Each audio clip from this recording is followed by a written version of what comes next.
جی بالکل، میں اس وقت موجود ہوں government high secondary school Khalabad township میں۔ ذیلی اسپورٹس گالا پروگرام میں government high secondary school Sarisala نے ماضی کی طرح اسپورٹس گالا 2024-2025 میں متعدد پوزیشنیں حاصل کر کے نمایاں پوزیشن حاصل کی۔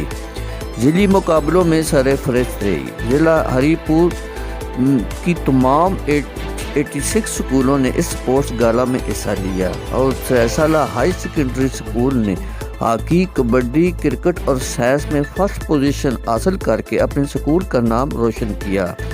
فٹ بال ایتھلیٹس اسکاؤٹس میں دوسری پوزیشن حاصل کر کے اپنے اسکول کے نام کیا اور رسا کشی میں تیسری پوزیشن حاصل کی۔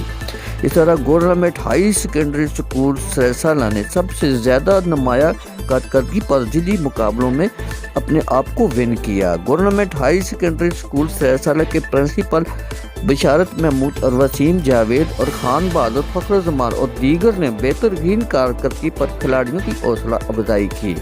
اسپورٹس گالا کے مہمان خصوصی صوبائی وزیر عادل اقبال اور district education officer Tanveer Awan اور ڈائریکٹر ایجوکیشن سمینہ الطاف نے اسپورٹس گالا کی بہترین انعقاد پر ڈاکٹر طارق اور ان کی پوری ٹیم کو سراہا اور اول دوم سوم آنے والے ٹیچروں کو انعامات تقسیم کیے گئے۔ کیمرہ مین طاہر اقبال کے ساتھ میں ڈاکٹر ارشد جمال، ڈویژنل بیورو چیف ہری پور ہزارہ۔